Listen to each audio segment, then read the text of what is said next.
ये मोहसिन नकवी जो है ये तो निगरान वज़ीर आला है। निगरान वज़ीर आला की शक्ल में ये जल्लाद और कातिल बना हुआ है। ये बैठ के धमकियां लगा रहा है। ये पुलिस को फ्री हैंड दे दिया इसने। क्या तुम कत्ल करवाना चाहते हो? क्या जलियांवाला बाग की तारीख रोशन करना चाहते हो? क्या तुम जो है वो मॉडल टाउन की तारीख दोहराना चाहते हो? तुम्हारी हैसियत क्या है? तुम इलेक्शन करवाने आए हो। इलेक्शन कमीशन को चाहिए फौरी तौर के ऊपर इसको फारिग करे, वरना ये इसकी जुल्म और बर्बरियत, जिले शाह का कत्ल, इसका सारा बोझ इलेक्शन कमीशन के ऊपर आ रहा है। और वो पुलिस अफसरान जो इसके गैर कानूनी अहकामात पर अमल दरामद कर रहे हैं, मैं उनको ये कहना चाहता हूँ इसने चले जाना है।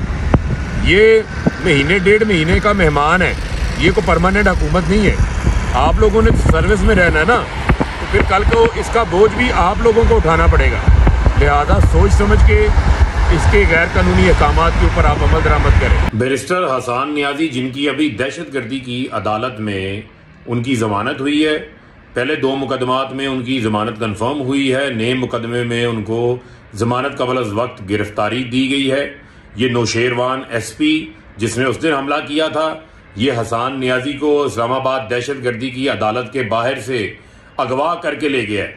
ये वकीलों के ऊपर जो है वो इन्होंने अटैक किया है। ये मजाक बनाया हुआ इन्होंने, जिसका दिल करता है मुल्क के वकीलों को गिरफ्तार कर लेते हैं, उन पर मुकदमा दे देते हैं। अब हसन नियाजी जो कि एक बड़े मुतहर्रिक वकील हैं, उनको अगवा करके दहशतगर्दी की अदालत से बाहर से ये उठा के ले गए हैं, जबकि उनके ऊपर किसी किस्म का कोई मुकदमा नहीं है।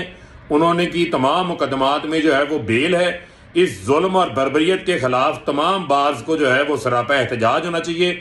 वकला को सड़कों के ऊपर निकल आना चाहिए। मैं supreme court bar, Lahore high court bar, मुल्क भर की तमाम बार्स को ये अपील कर रहा हूं कि आप इसके ऊपर अपनी आवाज बुलंद करें और फौरी एहतजाज करें।